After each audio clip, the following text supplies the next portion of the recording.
Hello and welcome. I'm Annette Reeder from thebiblicalnutritionist.com, and today I'm going to help you make the best Thanksgiving dinner ever.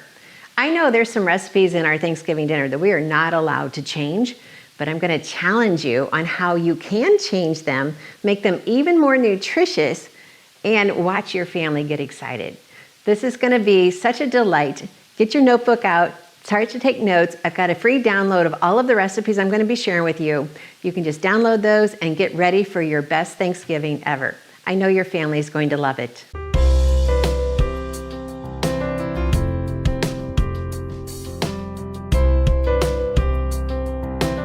Well, now let's go to the mashed potatoes. Now, my family, it is not a holiday get-together. It's not a family get-together unless there's mashed potatoes on the table.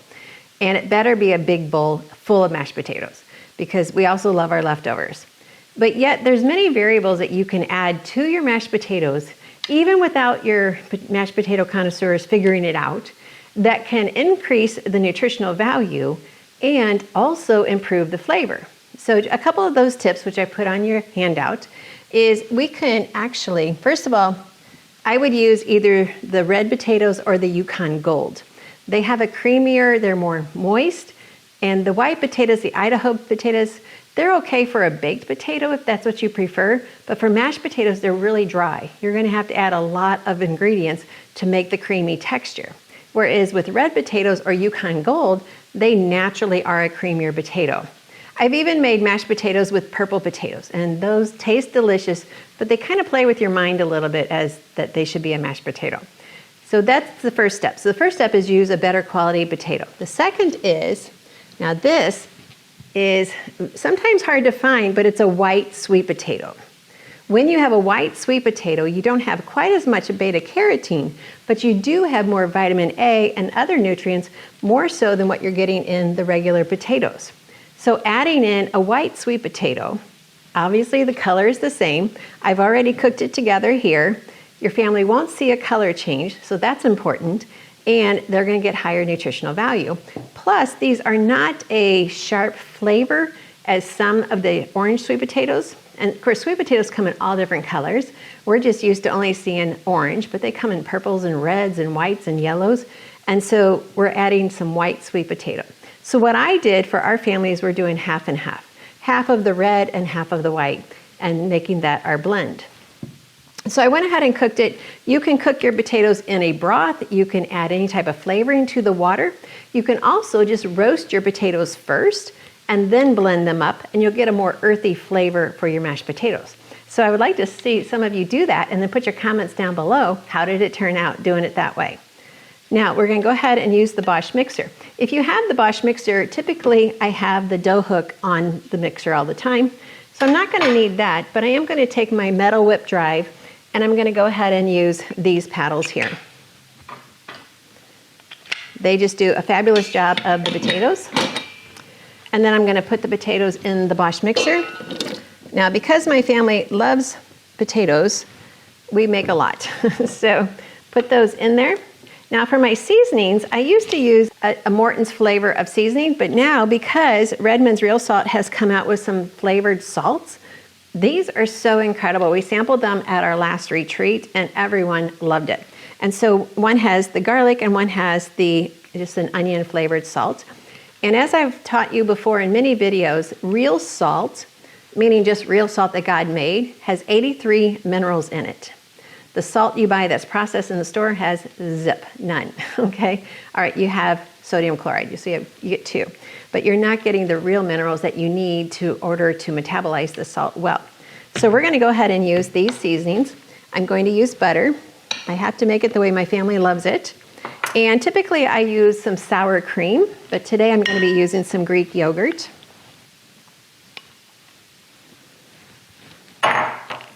And I'm going to go ahead and get this blending.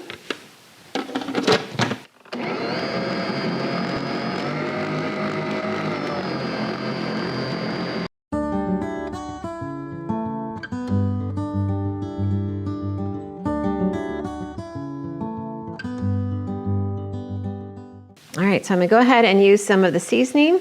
Put it in the comments down below, what are your favorite add-ins to your potatoes? All right, there we have our potatoes. So definitely going to be a hit for our table tonight. Now I do leave about 1/3 to 1/2 of the skins on the potatoes. I've been doing that for at least the last 20 years and my family still loves it. I learned that from a chef friend of mine. Those look delicious.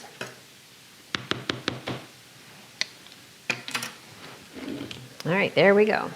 You can see, no one can tell that there's a sweet potato in those potatoes. For the dessert, we're gonna have a harvest apple cake, also called a harvest coffee cake.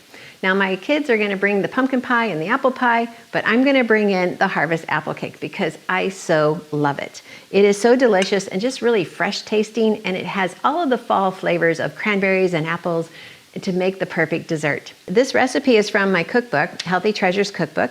It's page 234. So you can make notes in the cookbook of how well you liked this recipe. And that's what I do. After every recipe in my cookbook, I have white space. And I will say, Brent loved this, or Stacy loved this. I'll just put notes in there. Or the grandkids really liked this. Or if they didn't like it, I'll put a note as well. So next time when I go to make that recipe, I'll know who to make it for, because who's really gonna love it. So to get started, I have 1 cup of chopped apples. And I am using the Vitamix blender because it just works so fabulously. And so I don't have to hand chop up the apples.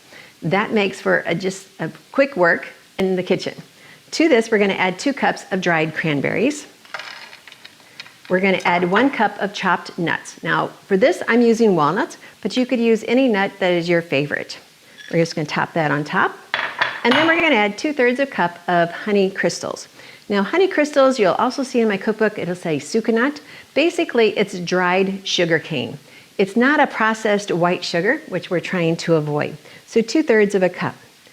Now we're just gonna mix this up, and it's gonna be our bottom layer for our cake. Just making sure that the sucanat is on top of all the apples and the cranberries. And already you can see why this is such a delicious dessert. So yes, they could have it for breakfast, or we could have it for dessert with our Thanksgiving meal. All right, now we're gonna move into the topping.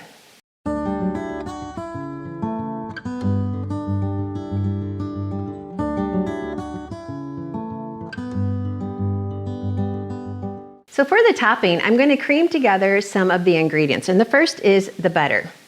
So for the butter, I'm just gonna go ahead and put this into my little blender.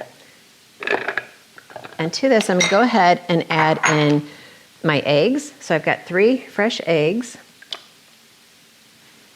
And I'm gonna add in the 1 teaspoon of vanilla. And again, with vanilla, you wanna make sure it's all natural vanilla and not imitation.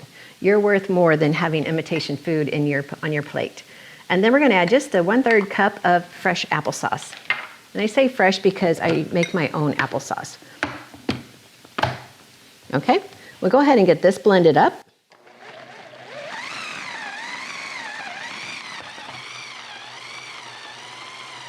Again, it makes quick work of cooking in the kitchen. And to this, we're gonna add our flour. And today I'm using a mixture of spelt and kamut. It's just a blend of flours that I love the flavor, and it works really well with almost every single recipe you can come up with. In the cookbook, it probably says pastry flour, and that's okay too, but I still love my spelt and kamut blend.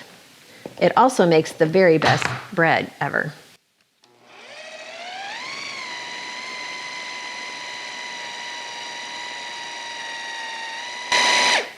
And then we will add, again, some more sucanat. Another 2/3 of a cup for this part of our mix.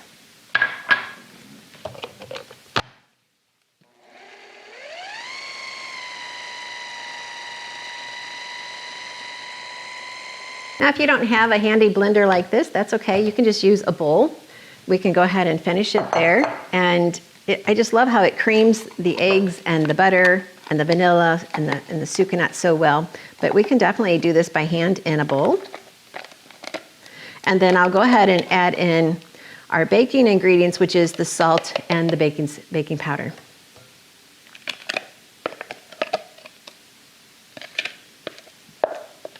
Which I could have finished it off in this, but for those of you who don't have this tool, you might want to put it on your Christmas list because it is such fun in the kitchen.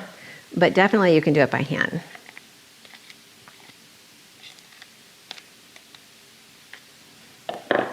So we'll add in our salt. Again, I use the Redmond's real salt because I want my family to have all of the minerals that God put in the salt. I don't want man removing anything that God gave us is good. And then we're going to add in our baking powder. A quick blend. And then probably you've made coffee cakes before where you just kind of dollop the batter on top. Well, that's all we're going to do with this as well. All right, that is well blended. So we're just going to put dollops on top. When it bakes, it will all bake together smoothly, but then there will still be some cranberries and some apples peeking through to make it look really pretty when you serve it. Now, before you serve it, if you wanted to, you could put a little bit of cinnamon and some sucanat again on top, just as a little bit of a sprinkle. And that would be an extra topping that way your family would probably enjoy. Or you can just bake it just like this. Okay, we're gonna put this in the oven at 350, and it's gonna bake for 35 minutes. And that's all there is to it. A super fast dessert your family's gonna love.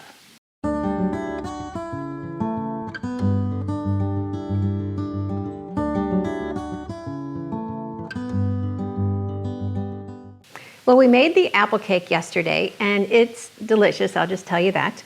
So what I wanted to do, I'm only going to be serving a small group for dinner tonight, so I put it in a small round bowl, raised it up on a cake platter just to have a little bit of change in look for the table. But I'm also going to make a glaze for it. And what I do is I take some yogurt, and then I'm just going to add a little bit of maple syrup to the yogurt. Now you can add vanilla extract with some other type of sweetener. You can make this glaze any flavor you want, but it just kind of adds that finishing touch to the dessert.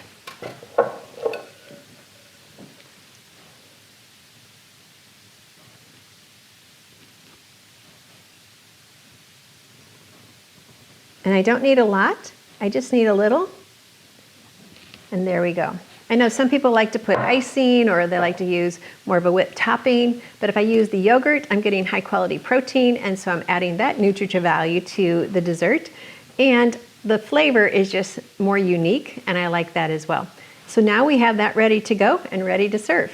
Well, the best Thanksgiving always starts with a good turkey. Now I know a lot of people have ventured away from turkey, but yet my family, now that I have found the perfect turkey recipe, they say we are never going away from our turkey. Last year, I tried to venture out and venture into smoking my turkey, and everyone was upset. So what I'm going to share with you is the best dry brine turkey recipe ever. Everyone will love it. Leftovers will not be around very long. Plus, what you can do with the bones afterwards is make the very best turkey bone broth. Oh, it is so good. You don't need anything else to enjoy a good meal. So getting started, yes, you can see I've already been carving up the turkey. We're basically going to separate it out. So I've already taken off the two wings and placed them on our tray. Now our tray, I have covered it with foil, and then I put some parchment paper on it. I also put a metal rack in here so that the airflow can get underneath the turkey while it's in the dry brine stage. We're also going to use that again when we bake it for the same reason. Now, a dry brine is very important, and we definitely use salt. So we're going to use 1/4 of a cup of salt. The purpose of the salt is for two purposes. One, to add flavor, to really enrich the flavor of the turkey. And second of all, we want it to dry out the turkey so we get the crisp skin. And that is why my family loves this recipe. So I'm going to go ahead and finish cutting up the turkey. So I've done the wings, I've done the legs, and of course I just put the neck there because we have several members that like that piece. And then the next part is just the breast. So we're just going to cut that off of the turkey and then place that down on the tray. And then the backbone we really don't use. I save that to make soup later and just throw it in the freezer until I'm ready, along with the other bones.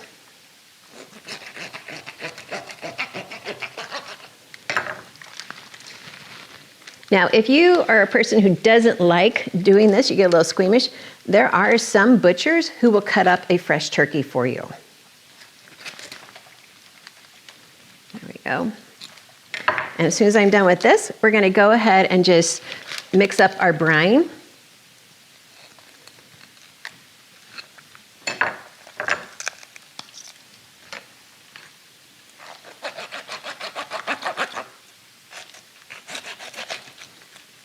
Once you get in the joint and not on the bone, it cuts very simply. So we'll put the backbone away. We'll put this right here in the middle. And it's going to bake so evenly that you shouldn't have to worry about making slits or anything for it to bake better. It's going to be good.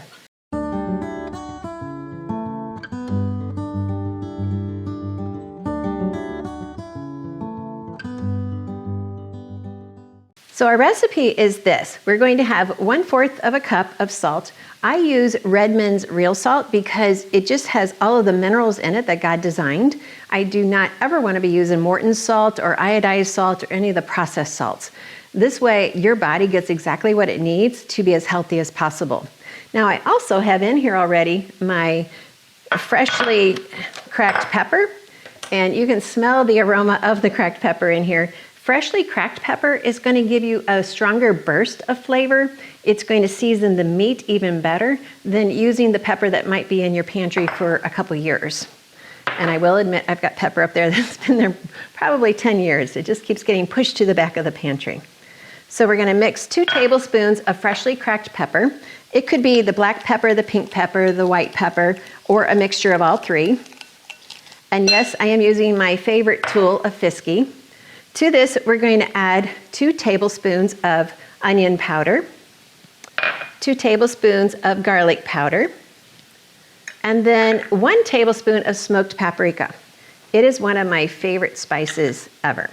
Then we're going to add 2 tablespoons of, now the Bon Appetit recipe that I follow always says brown sugar, but for us, it's a sucanat flavored with molasses. So that way we have a little bit higher nutritional value than just the store-bought brown sugar. So mixing these up, I did have the organic onion powder and the organic garlic powder. The salt is the key though. The salt and just a little bit of sweetness, which is why we have what you would call brown sugar, which I have the molasses flavored sucanat. All right, and this, because we're not doing an oil on this, we're just going to go ahead and do a dry rub. So just go ahead and take it with your hands and just rub it into the skin. Make sure you cover all of it as possible, which is why with it being cut apart like this, it's making it easier for you to put it all over the entire turkey.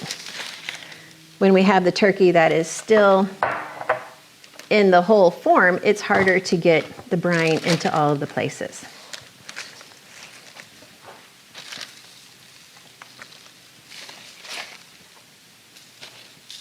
And yes, I'll even do the neck just because that family member is going to be so happy that it's got the flavor in it too.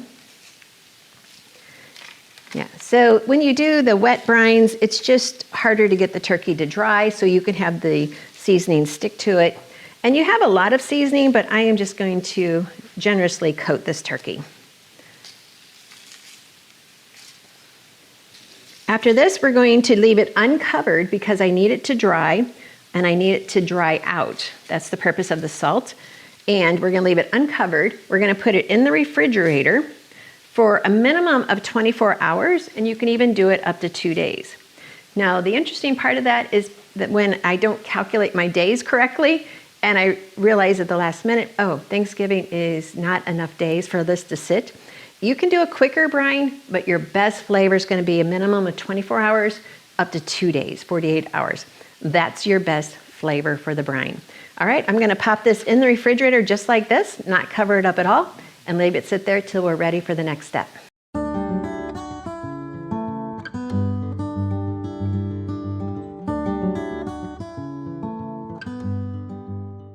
Well, our turkey has been sitting for 2 days in the refrigerator, and then I took it out and let it sit at room temperature for 3 hours. That's actually going to speed up our baking time. And you know how it is, you don't like setting the timer at 3 a.m. in the morning of Thanksgiving just to get the turkey in the oven. Well, you don't have to do that ever again with this recipe. This is only going to take about an hour and a half to bake because I've brought it to room temperature. So the first thing I need to do is lift the wire rack out of the tray, rinse the tray, and then put new foil down so I can have a really quick cleanup when I'm all done with my delicious turkey. Now I know some people are concerned about having aluminum foil in their cooking, but the turkey is not going to be touching the aluminum foil. The purpose of the aluminum foil is just for quick cleanup. And after you've enjoyed a delicious meal with your family or friends, who wants to spend the rest of the evening or the afternoon in the kitchen cleaning up? So this is just going to speed up the cleanup. And you could even put a couple layers just to make sure it stays nice and clean. And then I'm going to put my turkey back on it. It's just staying on that rack. It just fits so perfectly. There we go. Now we're going to pop this in the oven at 475. I already have my oven warmed up. So we're going to bake it at 475 for the first 20 minutes. It's going to get that really crisp, delicious tasting skin on it and preserve the juiciness on the inside.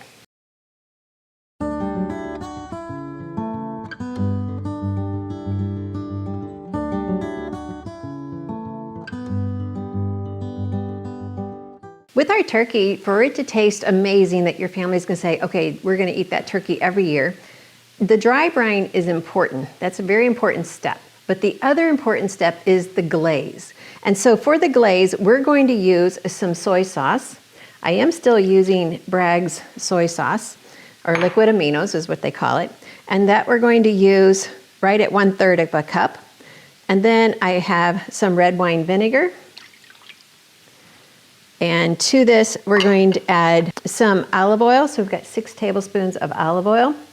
What you're seeing me do is I'm actually doubling the base just because I want a little bit of extra. We use extra for sometimes putting it on the vegetables or mixing it in with the gravy. But what the recipe I'm telling you is what we have written out for you in that free download. So make sure you're picking up that free Thanksgiving recipes download so that you can follow along or save it for Thanksgiving so you can use it as well. Now we're going to add in 4 chopped garlic.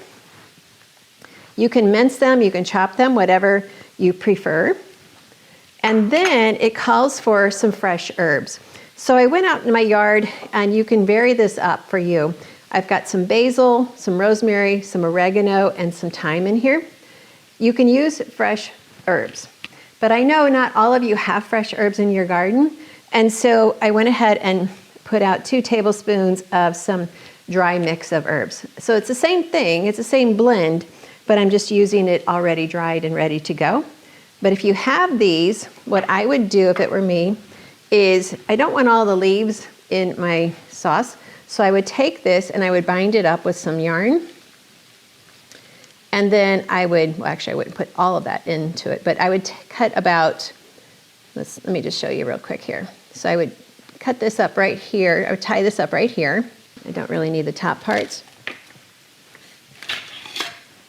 And I would just put this in my skillet. So when I'm done making my sauce, I can just gently take it out and I don't have all of the leaves in everywhere.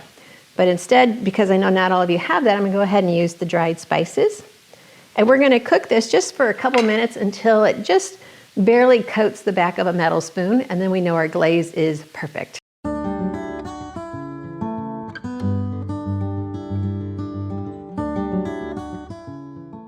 So before we put it in the oven, we're just going to add just a cup of water into the tray. And then as you check on the turkey between your basting, just check and make sure there's always some liquid in the bottom of the tray.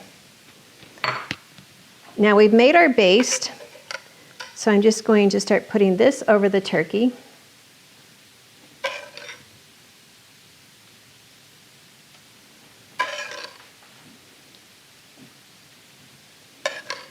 Again, adding just another layer of flavor.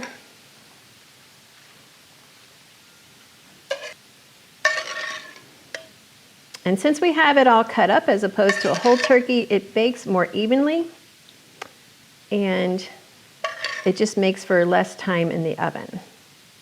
This turkey you want to use a 12 to 14 pound turkey.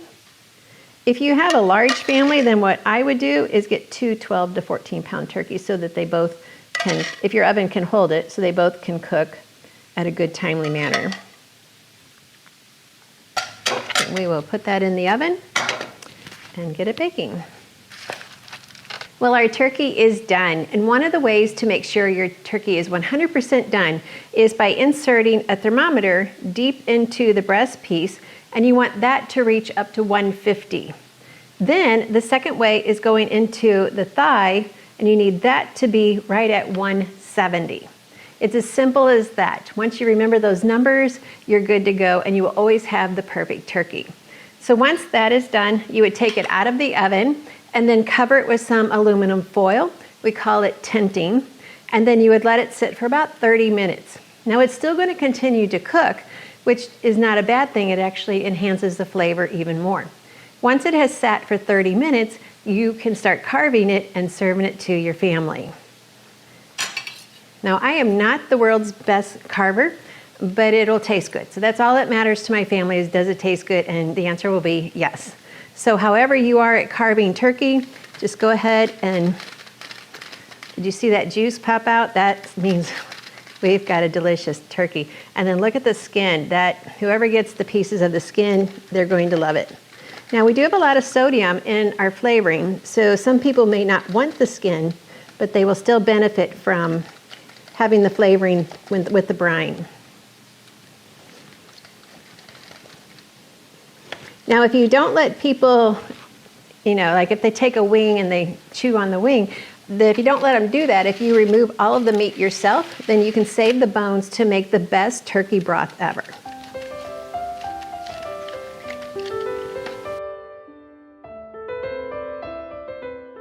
I want to show you how to make one of the best breads ever for Thanksgiving. It's a freshly milled, no knead yeast pumpkin bread. Not a pumpkin bread that's a sweet bread like your banana nut bread, but a pumpkin flavored yeast bread. It is so delicious. I know it's going to be a favorite for your family for years to come. We're going to start with 2 cups of warm water. And to this, I'm going to go ahead and add in the yeast, which is just 2 teaspoons of yeast. I use the yeast that comes in a vacuum sealed foil packet. It's like a 1 pound. And then I will then dispense that into a mason jar and keep that in my refrigerator or my freezer, depending on how often I plan on using it. Now my favorite cooking tools is always the Fisky and my dough scraper. I use these almost every day, definitely several times a week. All right, to this we're going to add a sweetener, and I'm using maple syrup today. You can use molasses or you can use honey, and it's just 1 teaspoon, so just a very, very light sweetness. It'll feed the yeast a little bit and help it to grow. We're going to add some gluten. I'm using 1 tablespoon of Vital Wheat gluten. You can get organic Vital Wheat gluten pretty much most of the time at Walmart. So you don't have to order it anywhere special. And they do have the organic Vital Wheat gluten. To this, I'm going to add some pumpkin pie spice. It is a 1/2 teaspoon and then 1.5 teaspoons of salt. And then we're going to add our pumpkin puree, which is 2/3 of a cup. Now, you can buy the canned pumpkin that's already been processed for you, or you can make your own. And you can also, the canned pumpkin is also, you can find it organic. Now, pumpkins are not a food that you really have to be as concerned about organic, because they don't need it to grow the pumpkins and they don't need it to harvest the pumpkins to use sprays or of any of those kinds. So typically, even if it's not organic, the canned pumpkin is okay. But if you just like the safety of knowing that it is organic, then definitely get the canned organic. Now to this, we're going to add 7 cups of flour. I'm just going to pour about half of it in. Mix that up. And I'm also going to add the oil, which is 1.5 tablespoons of oil. So you could use an olive oil, an avocado oil, any of your favorite oils, or you can even use butter. We're using butter today. And that just helps us to get a really good crispness to the crust. And since we're going to be baking this in a Dutch oven, we definitely are looking for a crisp crust. If you don't have a Dutch oven, you can just put it on a baking sheet. You don't really need a blender to mix this up. It is super easy just by hand. Now the flours, you can use a lot of different flours. You can just go ahead and use your red, hard red, soft white. You can use spelt, kamut, einkorn, emmer, any of your favorite flours to make this bread.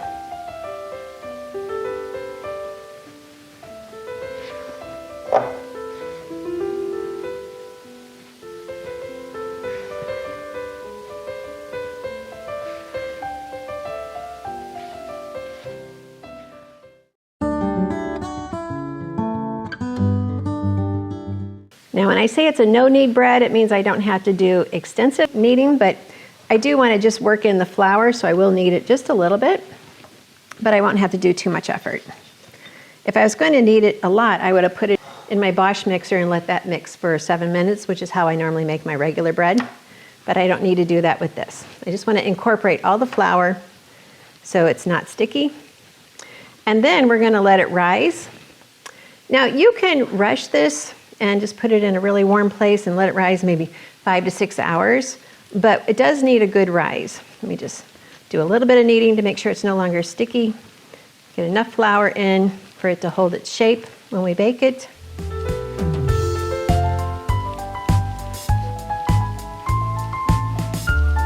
And there we go. And we'll let that sit. I'll just flour this a little bit more. We'll let it sit in our bowl for anywhere from 10 hours, or it can even be longer, depending on when you're going to start baking it for Thanksgiving. Put it in there, and we'll cover it up. If you have a nice tea towel, you can just cover it up, put it somewhere out of the way, and you're good to go. It's that simple.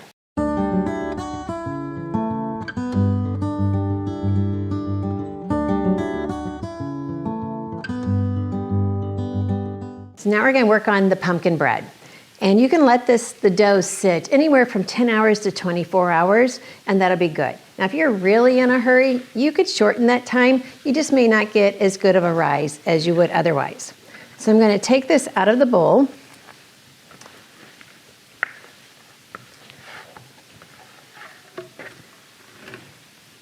There we go. And I'm just going to form it into, let me get a little bit more flour on my hands, into a nice ball, just by continuing to stretch it under.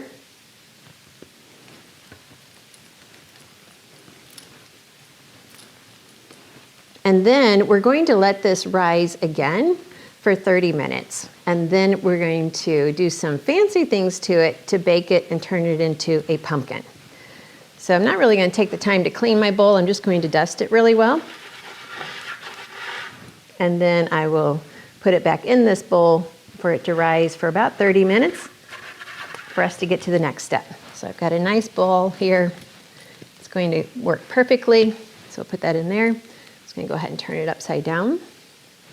And then we're going to let this sit for 30 minutes and we'll come back to it.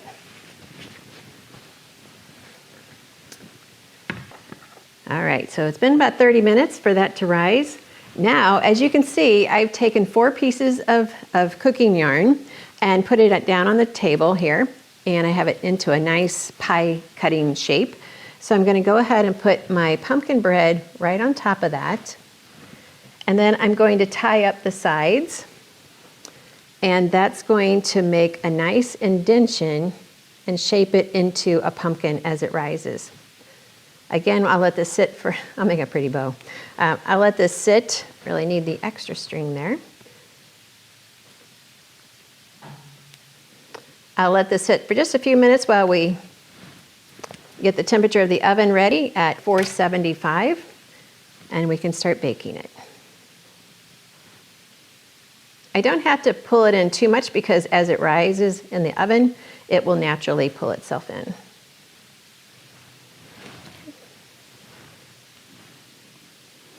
And I'm going to bake this in a Dutch oven. I just love the crispness of bread once it's baked in a Dutch oven.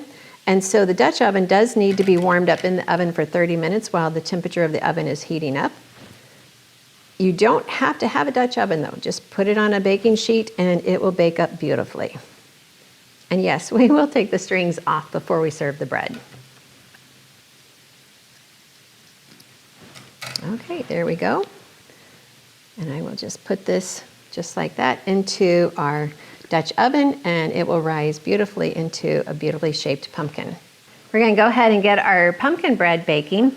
So I have warmed up the Dutch oven, and whenever you take it out of the oven and you had the lid on it in the oven to warm it up, just always open it up away from you in case there's some steam or some heat. Now I could just go ahead and just flour this, or I can use parchment paper. Both are going to work really well. So I'm going to go ahead and use the parchment paper this time.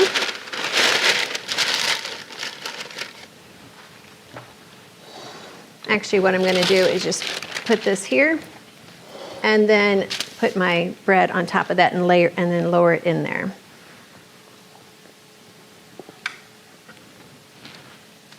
There's our pumpkin bread.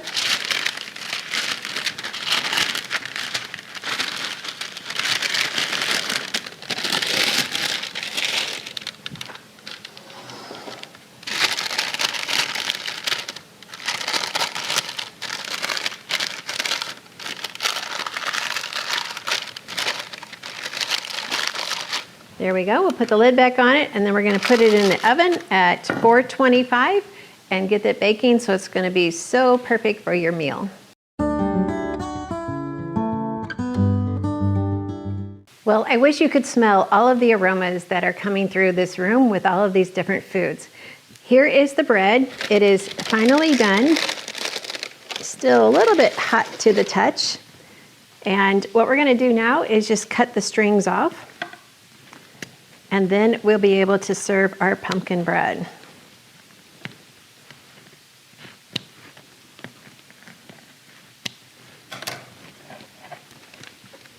And you know your bread is done when it reaches right around 180 degrees with the internal thermometer. But you can also just turn it over and just knock on it, and you'll know that your bread is done and ready to be enjoyed. That's a little bit hot.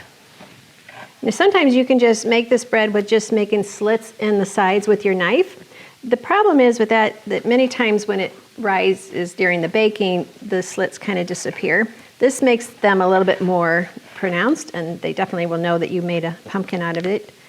But if you don't have the string, it's quite all right. Oops.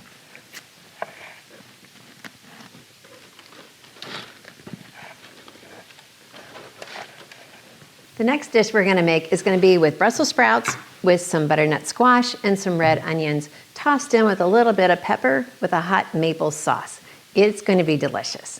So if you've never cut up a butternut squash before, you want to make sure you get as much of the outer peeling as much as possible, even so that you no longer have green stripes. So you can see here I still have some green stripes, and I need to peel it down to there's no longer any of that, and I only have the bright orange flesh.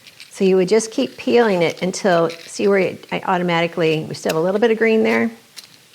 Once we get the bright orange flesh, you know you're going to have the best tasting butternut squash possible.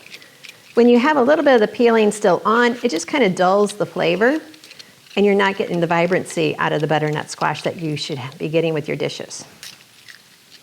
And then we're just going to cut some slices to put in our tray. We're going to toss it with some olive oil, a little bit of salt and pepper, and then get it in the oven. And as far as cutting it, I would just go ahead and cut it straight down the middle. This is the stem, so we don't have to worry about the seeds. And then I would just make almost like cutting an onion. We want pieces just like that, sort of like French fries. There you go.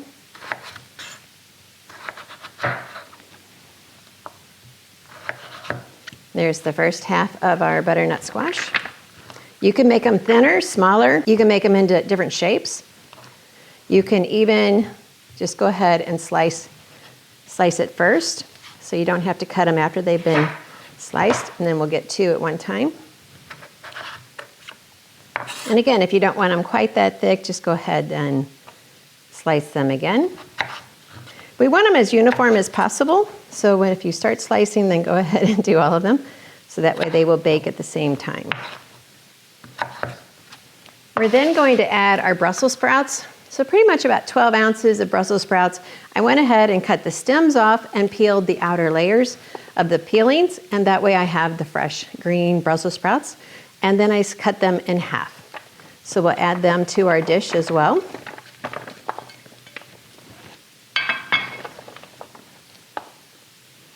Oops, that one didn't get cut. Just Go ahead and make sure all of them are cut in half and apart so they bake well. And then we're going to take some red onion, which all I did was just quarter it and then cut it again.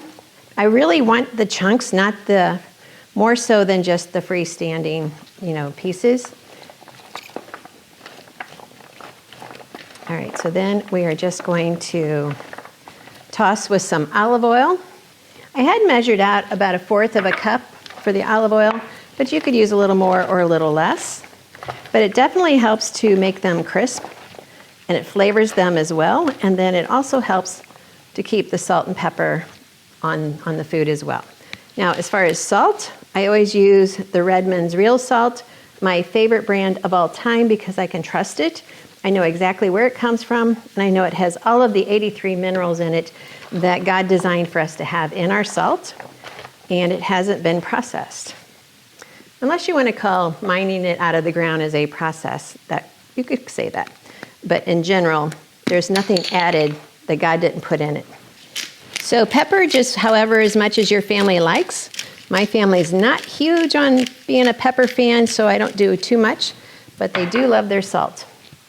Okay, so we're going to pop this in the oven at 425 for 25 to 30 minutes, and it will be delicious. Now, one variable you could add to this is you could have sliced apples or quartered apples in this, and that would just give it a nice sweet twist to it. So you'd have your savory and your sweet in the same dish. Now, the butternut squash does lend to a little bit of sweetness, and you could also put a little bit of maybe chili powder on this as well. Totally up to you. I'm giving you the basics for you to go and do what you want with. Now I'm going to make the glaze for our vegetables, the butternut squash, the Brussels sprouts, and the onions. And what I'm going to do is I'm going to chop up a pepper. You can use the serrano peppers if you like. I'm not really into hot food, so I'm just going to use one of the peppers from my garden. It's not quite as hot as some of the serrano peppers, but if your family's into hot foods, then yes, go for the hot peppers. And what we're going to do is cook it in some maple syrup. So I'm going to put 1/4 cup of maple syrup in my saucepan here. So it's not a lot. And then to that, I'm going to add my pepper and just cook it for about maybe 3 to 4 minutes to get the flavors together and to get it to start cooking down to a glaze. When we're done with that, I'm going to add 2 tablespoons of apple cider vinegar. You can see that it made a nice glaze, and it's definitely going to have the flavor of the peppers. Now we're just going to add 2 tablespoons of apple cider vinegar, and we're going to set this aside until our vegetables have cooked in the oven and become tender, and then we'll toss it on the vegetables and then bake it again for 5 more minutes just to add the nice glaze to the top of the vegetables. Our holiday cranberry mold is a definite must-have at the dinner table. But I'll admit to you, because there's always so much good food on the table, many times this gets saved for the leftovers, the meal that evening or the meal the next day, but it is always totally consumed because it's so delicious. I'm not the type of person that just likes to put out a little bit of cranberry sauce on the table. I love this recipe so much more. It's not hard to make. It has all of the flavors that you're looking for to enjoy it. Just a really good dish, and I know you're going to love it. You could also put this into a mold and then, put it out with a nice molded shape on your table, and then you'd have that flair of design as well. So to get started, we're going to use some gelatin packets. You're going to need 3 unflavored gelatin packets for this recipe. To this, we're going to mix it in with 1/4 cup of pineapple juice. Now you're going to get the pineapple juice because you need a can of crushed pineapple. So once you strain the pineapple, which we've done here, and reserve the juice, of the juice that you strain, you're going to separate out 1/4 cup and separate it into its own dish. To this, we're going to put in our 3 packets of unflavored Jell-O. And then we're just going to let it sit on the counter while we do the next step of our cranberry salad. And I might add, this is a no sugar added cranberry salad, and it's always my favorite because of that. I know I can enjoy it and have a nice serving of it and just really let my body know that I'm taking care of it. So I'm just going to blend this up, and it will thicken as it sits on the counter, and then this is going to help us to make the cranberry mold. Okay, that's all we have to do. Just set that aside. Now we're going to go to the stove. And what we're going to do is in your saucepan, you're going to add your 12 ounces of cranberries, which is just pretty much the average size of cranberry bags that you buy in the grocery store. To this, we're going to add the pineapple juice that we already strained off. I have a little bit of a stem on that cranberry. And then I'm going to cook this over the stove for about 5 minutes. What I'm looking for is for the cranberries to start popping. Then we'll be able to blend them up really well and it will be so delicious. So let me take this to the stove. We're going to cook it in about 5 minutes on medium-high heat until the cranberries start to pop.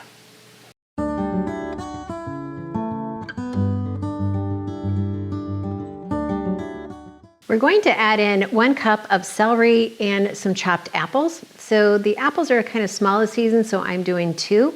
And I already have it in the blender, and you can see you just can roughly chop it up, and then we can just do the rest of the chopping with this blender.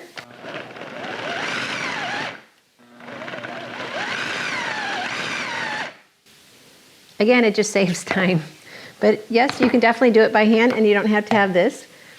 So I'm going to pour this into the bowl. This is just our celery and our apples. Because I need this blender also because we're going to pulverize some of the cranberries that we just cooked. I wish you were here. The smell is amazing. So I'm going to put part of the cranberry mixture into this blender, and any blender will work. You can even use like a Vitamix, like your smoothie mixer. Whatever blender you have on hand will work for this. Then we're going to add in our just roughly chopped oranges. We're going to blend that into our mix. And then we're going to blend that up.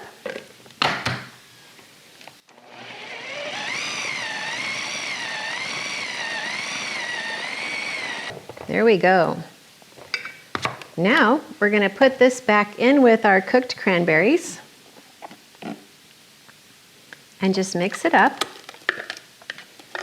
And it's very simple. We're just going to go ahead and add in our chopped walnuts. You can mince these up a little bit more if you desire, or you can leave them chunky, whatever is best for your family. We're going to add in our pineapple that we strained the juice off. And we're going to go ahead and add in our apples and our celery. I have some family members that don't like celery, so there are many times I will make this recipe without the celery, but I wanted to show you what is possible. Now this recipe originally came from Sue Gregg. She had a great collection of cookbooks that I used in the beginning of getting started cooking healthy. But remember, you can just download all of the recipes on the link down below so that you can have this and definitely treasure this recipe with your family. Now again, I shared with you, you can make this into a mold. I'm just going to use this pretty dish here because it just looks pretty. Any type of glass dish is going to look pretty. And then we're just going to put this in here. Let it set overnight, and it is ready to serve for your holiday meal.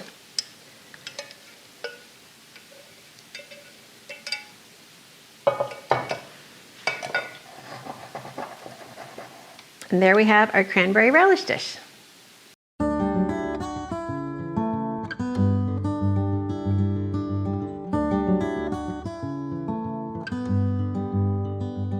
Well, thank you for letting me share with you a delicious and nutritious Thanksgiving meal.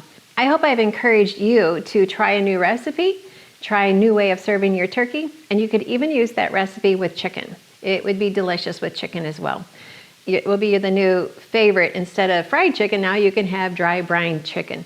And with those blends of herbs and spices, yes, it will be a new favorite. Well, thank you for letting me share this with you and sharing with you God's recipe for excellent health, which always includes 3 ingredients. Number 1, help you be confident in the kitchen. Well, we definitely did that today. Confident with your health. We improved the nutritional value of some favorite recipes.